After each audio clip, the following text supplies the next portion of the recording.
Assalamualaikum warahmatullahi wabarakatuh. Ketemu lagi di mata kuliah simulasi aktuaria. Pada hari ini materi yang akan kita bahas yaitu tentang IM algorithm ya, atau kepanjangannya adalah expectation maximization. Nah, apa sih algoritma IM itu? Algoritma IM ini adalah biasanya dipakai untuk metode perulangan yang melibatkan expectation atau E-step dan maximization atau M-step ya, hingga menemukan nilai parameter lokal pada kemungkinan maksimum atau maksimum likelihood. Umumnya, algoritma EM ini bisa digunakan di beberapa distribusi ya atau model statistik. Namun, biasanya lebih kepada kasus di mana ada satu atau lebih variabelnya itu tidak diketahui. Dan variabel ini biasanya disebut sebagai variabel laten. Atau variabel yang hilang, variabel yang tidak diketahui dalam observasi, itu disebut variabel laten. Nah, algoritma EM ini bisa digunakan jika datasetnya tidak lengkap ya. Misalnya tidak memiliki data grup atau label dalam data tersebut. Jadi, kita perlu memprediksi variabel parameter grup atau label tersebut. Kemudian, grup atau label tersebut tidak pernah teramati atau tidak pernah tercatat, tetapi sangat penting dalam menjelaskan sebuah data. Nah, variabel ini itu biasanya disebut variabel laten, yang berarti tersembunyi ya, atau tidak tampak variabel. Dan perlu kita prediksi variabel itu adalah variabel yang mana, seperti itu. Itu dengan menggunakan algoritma EM. Nah, untuk memudahkan pemahaman tentang algoritma EM ini, kita menggunakan ilustrasi dua buah koin ya. Jadi saya punya dua koin, sini misalnya koin satu saya misalkan koin A, dan koin yang kedua saya misalkan koin B, kan. Nah, kemudian kita lakukan ilustrasi sebagai berikut ya. Kita melakukan percobaan sebanyak 5 kali percobaan. Jadi masing-masing percobaan, misalnya percobaan yang pertama, kita pilih koin dulu secara acak. Kan tadi kan ada dua koin, kita pilih koin secara acak. Kita pilih satu, kita ambil satu koin. Kemudian kita lempar satu koin itu sebanyak 10 kali pelemparan. Kemudian kita catat hasil yang muncul. Misalnya kalau munculnya gambar, kita simbolkan dengan H atau head ya. Kalau munculnya angka, kita simbolkan T atau tail. Nah, misalkan di dalam eksperimen kita, untuk set yang pertama, misalnya kita sudah ambil acak satu koin, kita mendapatkan koin B misalkan. Nah, koin B ini kita lakukan pelemparan sebanyak 10 kali pelemparan. Jadi satu lempar keluar, yang muncul adalah gambar, maka kita catatkan H. Kemudian pelemparan yang kedua muncul angka, maka kita simbolkan T. Dan seterusnya sampai dengan 10 kali pelemparan. Nah, untuk yang set pertama di sini kita dapatkan koin B dengan kita mendapat hasil pelemparan 5 gambar dan 5 angka. Maka kita tuliskan di sini ada 5H dan 5T. Nah, kemudian untuk set yang kedua, kita ambil acak satu koin lagi, kita dapatkan koin A. Kemudian kita lakukan lagi sebanyak 10 pelemparan, kita peroleh ada 9H1T. Kemudian kita lakukan percobaan yang ketiga, kita ambil satu koin acak, kita dapatkan yang kita dapatkan koin A, kita tuliskan koin A, kemudian kita dapatkan 8H2T. Dan seterusnya sampai dengan 5 kali percobaan. Yaitu set yang kelima, kita peroleh koin A dengan pelemparannya hasilnya adalah 7H3T. Nah, dari 5 set ini tadi, kemudian kita menghitung probabilitas munculnya H pada setiap koin. Atau ini disimbolkan dengan theta atau parameter theta. Ini adalah probabilitas munculnya H pada setiap koin ya. Nah, berarti untuk koin A, kan kita menghitung probabilitas munculnya H setiap koin. Misalnya probabilitas muncul H pada koin A. Maka yang akan kita hitung adalah theta A. Nah, theta A di sini berarti dengan menggunakan maximum likelihood estimation, dengan menggunakan MLE. Nah, di sini rumusnya adalah jumlah muncul H pada koin X dibagi dengan total pelemparan koinnya.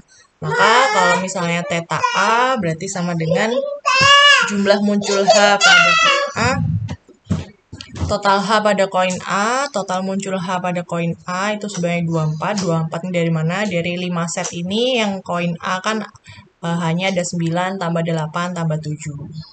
Sehingga total H-nya pada koin A sebanyak 24, sedangkan total T-nya adalah 6. Nah, total pelemparannya, karena koin A dilempar 3 kali, dan satu kali setnya 10 kali pelemparan, berarti 3 set dikali 10 kali, maka total pelemparan pada koin A ini sebanyak 30 kali. Sehingga theta A-nya ketemu 24 dibagi 24 ditambah 6 sama dengan 0,8. Nah, sedangkan untuk koin B kita juga hitung theta B-nya ketemu hasilnya adalah 0,45. Nah, itu tadi kalau misalnya kondisi kita mengetahui ini adalah koin yang mana, koin A dan koin B. Nah, kalau misalnya identitas atau variabel koinnya tidak diketahui, ya, jadi kita mempunyai blind data gitu ya. Jadi datanya kita tidak tahu itu koin yang mana yang dilakukan pelemparan, sehingga untuk mengestimasi parameter theta A dan theta B-nya, kita menggunakan EM algorithm. Nah, untuk algoritmanya sendiri ya, flowchart-nya bisa dilihat sebagai berikut. Jadi kita lakukan pendefinisian variabel laten terlebih dahulu, kemudian kita melakukan dugaan parameter awalnya. Nah, kemudian apakah ini berhenti di sini, apakah menghentikan iterasi? Kalau misalnya kondisinya sudah sesuai, maka langsung menampilkan hasilnya. Tetapi kalau tidak sesuai, di sini kita melakukan EM algorithm dengan ada A-step dan M-step namanya.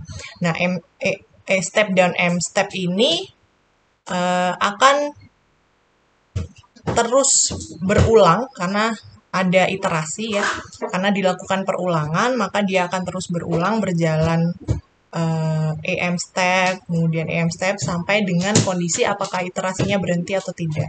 Kalau misalnya kondisinya sudah berhenti maka langsung ke arah kanan ini sudah, maka kita akan mendapatkan hasil akhirnya. Nah, tahap A-step sendiri itu adalah tahapan untuk menaksir probabilitas dari identitas koin yang digunakan ya di setiap set. Jadi taksiran tersebut digunakan untuk mengestimasi perkiraan jumlah H dan T untuk setiap koin. Nah, kemudian tahap M-step ini digunakan untuk menghitung ulang dan memperbaiki nilai parameter theta-nya. Dengan menghitung ulang ini didasarkan pada hasil perkiraan variabel laten yang ada pada A-step ya. Kemudian perulangan ini akan terus berlanjut dan akan berhenti saat sudah mencapai batas maksimum iterasi atau hingga terjadi konvergensi. Nah, konvergensi di sini dapat diartikan bahwa hasil perulangannya atau perubahannya sudah tidak banyak berubah. Itu namanya hasilnya sudah konvergensi. Nah, ini kalau misalnya dirangkum ya, step-stepnya dalam algoritma EM itu, yang pertama kita pendefinisian variabel laten, kemudian yang kedua pemilihan nilai parameter awal, kemudian yang ketiga adalah dilakukan A-step. A-step ini intinya adalah untuk mengestimasi H pada setiap koin ya. Kemudian langkah yang keempat adalah M-step, dan langkah yang kelima adalah kondisi berhenti dan sudah mendapatkan hasil akhir dari hasil iterasi pada M-step. Baik, kita mendefinisikan variabel laten yang terlebih dahulu. Jadi pada contoh kasus koin ya, pada contoh kasus koin, misalnya tadi kita menghilangkan identitas dari koin. Jadi koin A dan koin B kita hilangkan, sehingga set 1 sampai set 5 ini kita tidak mengetahui identitas koinnya. Maka oleh karena itu identitas koin disinilah yang menjadi variabel laten. Kemudian yang kedua adalah kita menentukan parameter awal. Nah, sebelum mengestimasi menggunakan perulangan EM ini ya, terlebih dahulu kamu perlu memberikan estimasi awal terhadap kedua parameter tersebut. Karena tadi kan di awal kita punya parameter theta A dan theta B ya. Sehingga kita harus menentukan dulu theta A dan theta B-nya yang akan kita gunakan itu berapa nilainya. Kita bisa saja memilih secara acak ya untuk theta A dan theta B-nya. Kita bisa pakai theta A-nya 0,7, theta B-nya 0,6, atau theta A-nya 0,6, theta B 0,5. Ini tidak ada ketentuannya. Jadi ini terserah dari peneliti mau memakai tetanya berapa, asalkan nilai dari theta A dan maupun theta B-nya itu bernilai berkisar antara 0 sampai dengan 1. Nah, kemudian langkah yang ketiga setelah kita sudah menentukan parameter awal ya. Untuk langkah yang ketiga ini kita setting theta A-nya adalah 0,6 dan theta B-nya 0,5. Kita setting theta A-nya 0,6, theta B-nya 0,5. Ya. Kemudian ini bebas ya, terserah. Cuman sebagai contoh di sini kita mengambilnya theta A 0,6, theta B 0,5. Oke. Kemudian setiap set ini yang berisi munculnya H dan T dapat kita nyatakan dengan E ya. Kemudian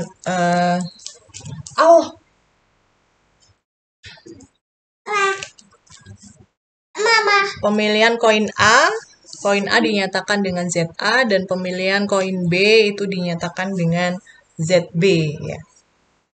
Nah, pada percobaan pelemparan koin itu kan kita menggunakan distribusi binomial ya. Jadi peluang sukses munculnya gambar atau angka itu kan mengikuti distribusi binomial. Jadi nanti peluang distribusinya yang kita pakai adalah peluang distribusi binomial. Nah, kemudian kita menghitung probabilitas munculnya E ya. Kita menghitung probabilitas muncul E. Kita ambil contoh pada set ketiga. Kita ambil contohnya di set 3 ini tadi ada 8H dan 2T. Nah, oke. Jika pada kondisi theta A-nya adalah 0,6, maka munculnya H adalah 0,6 dan T-nya ini kan artinya theta A 0,6 itu kan artinya peluang munculnya H itu 0,6 sedangkan peluang munculnya T itu adalah 0,4 untuk koin A ya. Nah, kemudian di sini kalau pertanyaannya adalah seberapa besar probabilitas E akan muncul menggunakan koin A ya. Seberapa besar probabilitas 8 head 2T ini akan muncul menggunakan koin A. Nah, pertanyaan ini dapat disimpulkan dengan peluang P, E, strip ZA. Oke, berapa besar peluang E akan muncul dengan menggunakan koin A atau ZA. Oke. Kemudian sedangkan yang koin B berarti peluang E, ZB. Nah, cara perhitungannya dengan menggunakan teori probabilitas binomial berarti ya di mana P, E, Z, X itu sama dengan kombinasi dari N faktorial dibagi dengan H faktorial N min H faktorial dikalikan dengan peluang X-nya. Peluang X-nya adalah theta X H ya. Peluang terambilnya gambar dikurangi dengan peluang gagalnya. Di mana ini adalah keterangannya di mana PEZX ini adalah probabilitas munculnya E menggunakan koin X, N-nya adalah total pelemparan dalam satu set E, dan seterusnya. Nah, sehingga probabilitas muncul E untuk masing-masing koin bisa dihitung sebagai berikut ya. Jadi kalau misalnya tadi theta A-nya 0,6, maka untuk yang koin A ini adalah N-nya adalah 10 faktorial dibagi dengan 8 faktorial 2 faktorial. Kemudian sama dengan 0,121 ya. Nah, sedangkan untuk yang koin B, peluang E8H2T ya, itu sama dengan seperti ini, karena peluang B-nya adalah 0,5, 0,548, dan seterusnya. Ketemu untuk yang set ketiga diperoleh peluang koin A adalah 0,121, sedangkan peluang koin B adalah 0,044. Nah, kemudian eh, sebetulnya itu bukan inti dari step-nya ya, tapi perhitungan ini bisa membantu kita pada perhitungan selanjutnya. Nah, di mana yang akan kita hitung di sini adalah rasionya. Rasio koin A dan B memunculkan E. Nah, untuk menghitung rasio koin A dan B memunculkan E, itu kita gunakan peluang ZXE ya, di mana berarti probabilitas set E menggunakan koin X itu berarti sama dengan probabilitas munculnya E pada koin X dibagi dengan total probabilitas munculnya E dengan koin X dan Y. Oke. Nah, karena tadi koinnya ada dua ya, sehingga probabilitas kita mengambil poin A dan poin B itu adalah sama, masing-masing peluangnya sama, yaitu 50 dibanding 50, atau peluangnya baik pengambilan koin A dan pengambilan koin B sama dengan 0,5. Oke. Nah, kalau sudah seperti ini, kemudian kita hitung rasionya. Nah, ini kalau kita jabarkan seperti ini, maka karena ini sama ya, peluang ZA dan peluang ZB ini nilainya sama, maka ini bisa kita coret. Ya, ini kan kalau misalnya ini karena ini nilainya sama, maka ini dikeluarkan, kemudian PA ini bisa kita coret dengan yang penyebutnya. Nah, kemudian diperolehlah PZAE ini adalah peluang EZA dibagi dengan peluang EZA ditambah peluang EZB. Nah, di mana peluang EZA tadi kita sudah temukan di perhitungan sebelumnya. Sehingga hasil akhirnya nanti adalah sama dengan 0,121 dibagi dengan 0,121 ditambah 0,044. Ketemu hasilnya adalah 0,73. Ini adalah rasio koin A memunculkan E. Rasio koin A memunculkan E. E itu apa? E-nya di sini adalah memunculkan 8 head 2T. Itu sebesar 0,73. Nah, untuk yang koin B, rasio koin B memunculkan peluang koin B memunculkan E ya, ini kebalikannya dari tadi, sehingga diperoleh peluangnya adalah 0,27. Nah, nilai-nilai ini tadi berarti apa? Berarti nilai-nilai ini adalah parameternya kan? Parameternya adalah theta A-nya. Theta A pada set ketiga. Nah, sehingga pada set yang ketiga ini diperoleh theta A-nya adalah sebesar 0,73 dan theta B-nya adalah 0,27.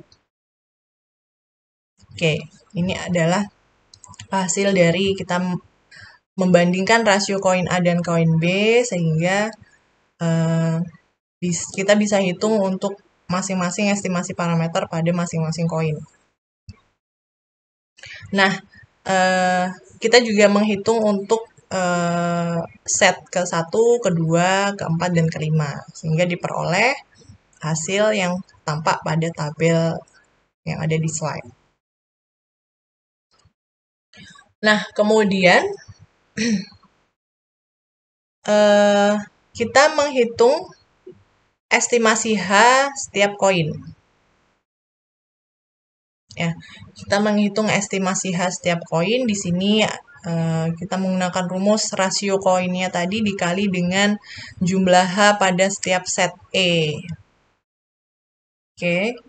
Jadi rasionya tadi adalah 0,45, 0,55, ini 0,8, ini 0,2, dan seterusnya. Sehingga estimasi H pada setiap koinnya ketemu hasilnya adalah 5 dikali 0,45 ya. Ini tadi rasionya. Oh, sorry, ini rasio ya. Ya, betul. Berarti kemudian dikali 0,55 untuk yang koin B, ini 9 dikali dengan rasionya dan seterusnya. Ketemu hasil estimasi H setiap koin.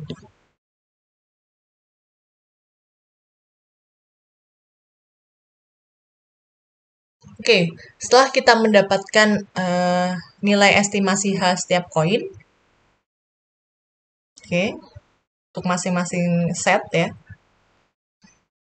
Kemudian langkah selanjutnya adalah kita melakukan perhitungan step dapat digunakan untuk memperbaiki nilai parameter tetanya.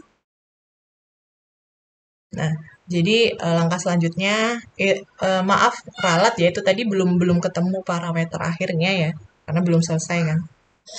Kemudian langkah selanjutnya kita menghitung M-step-nya. Nah, di sini theta A-nya berarti sama dengan 2,25. 2,25 ini tadi estimasi H-nya ya. Estimasi H tiap koin.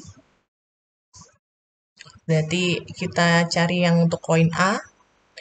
2,25 ditambah 7,2 dan seterusnya. Ini dibagi dengan 10 dikali dengan rasio ya. Dikali dengan rasio probabilitas pada koin A. 10 dikali rasio penjumlahan dari rasionya diperoleh untuk theta A-nya adalah 0,713. Kemudian theta B-nya ketemu 0,581. Nah, ini adalah parameter theta yang terbaru. Karena tadi kan kita dugaan awalnya theta A-nya 0,6, theta B-nya adalah 0,5. Nah, kemudian setelah dilakukan tahapan A-step itu tadi, kita mendapatkan perbaikan nilai theta yang kedua adalah 0,71 dan 0,581.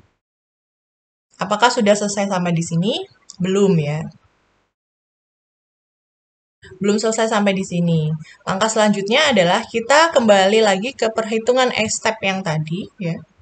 Namun, kita menggunakan nilai parameter yang baru ini.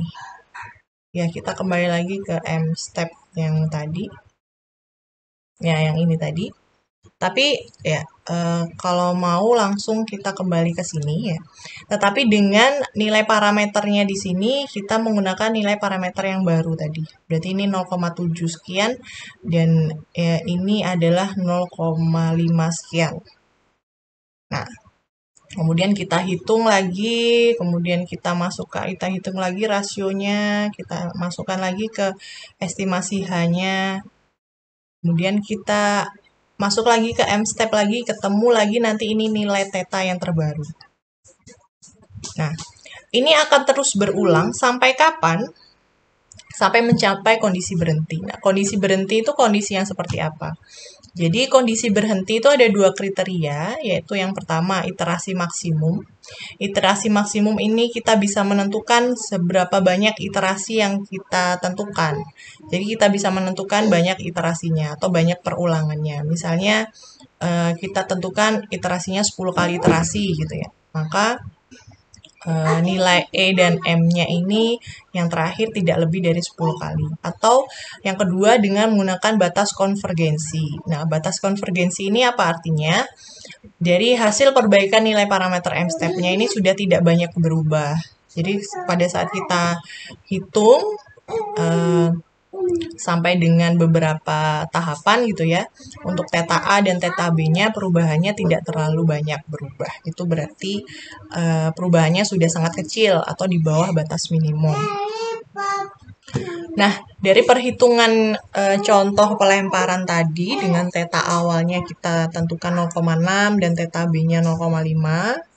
Nah, di sini kita lakukan iterasi sampai ke 10 kali iterasi ya. Ini iterasi yang ke 0, iterasi ke 1, 2, 3, dan seterusnya.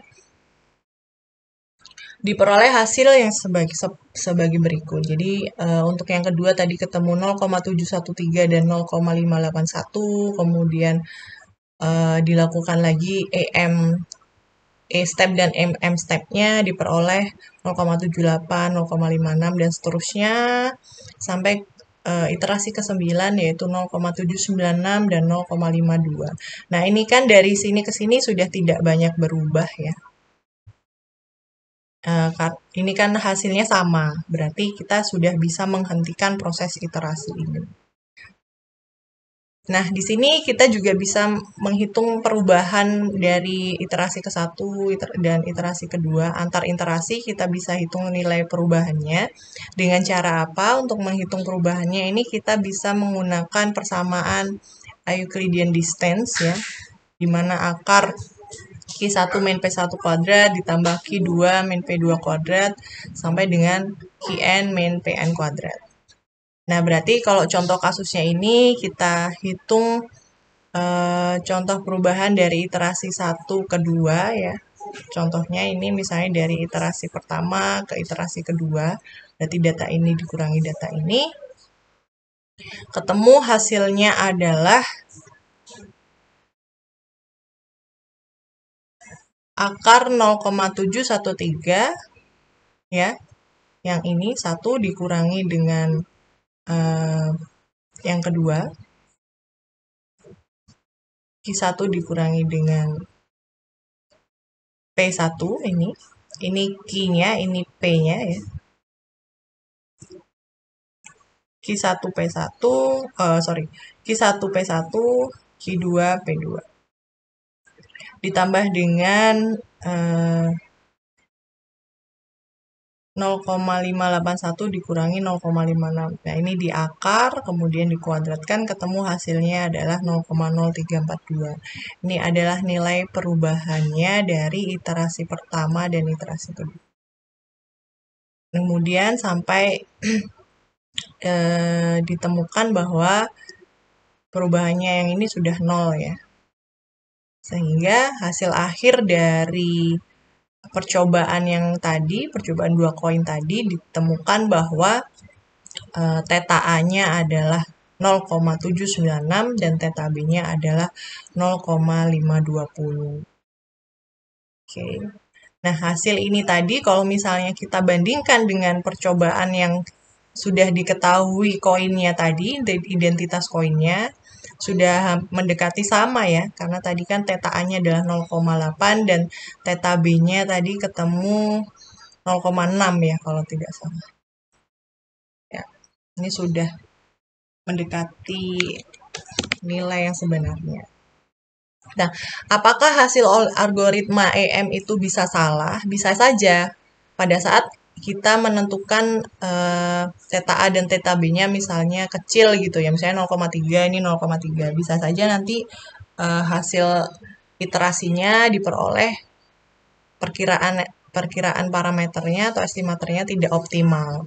Oleh karena itu, solusinya adalah kita bisa mencoba-coba atau melakukan beberapa penentuan estimasi parameter di awal.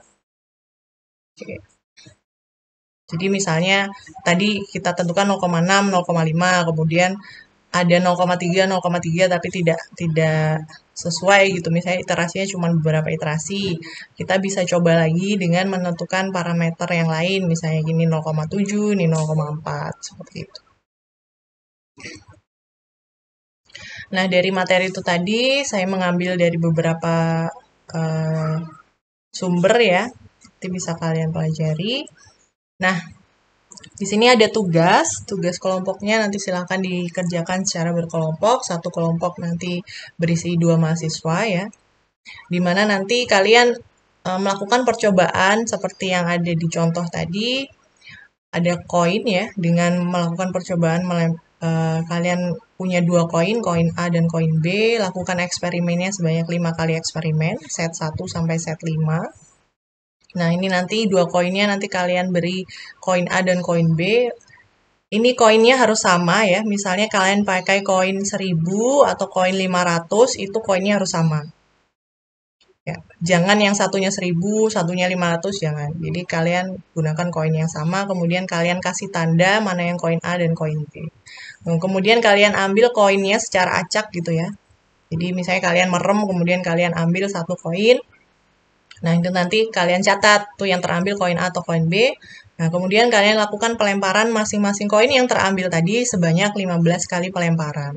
Kalau tadi kan 10 kali, nah ini kalian lakukan 15 kali pelemparan. Kemudian catat hasilnya. Kemudian hitung estimasi parameter theta A dan theta B-nya dari hasil eksperimen itu tadi. Nah, kemudian kalian juga gunakan data yang sudah diperoleh tadi sebagai data blind. Data blind ini berarti seperti yang tadi ya, dimisalkan data itu tidak diketahui koin mana yang terambil. Kemudian kalian menentukan estimasi parameter optimalnya untuk mencari theta A dan theta B yang optimal tadi menggunakan EM algorithm dengan iterasi konvergensi. Jadi sampai dengan perubahan yang seminimal mungkin berapa theta A dan theta B. Nah, ini silakan kalian kerjakan secara berkelompok dan boleh dengan menggunakan bantuan Microsoft Excel atau dengan menggunakan alat bantu yang lainnya. Baik, sekian terima kasih. Selamat siang dan selamat melanjutkan aktivitas yang lainnya. Dan wassalamualaikum warahmatullahi wabarakatuh.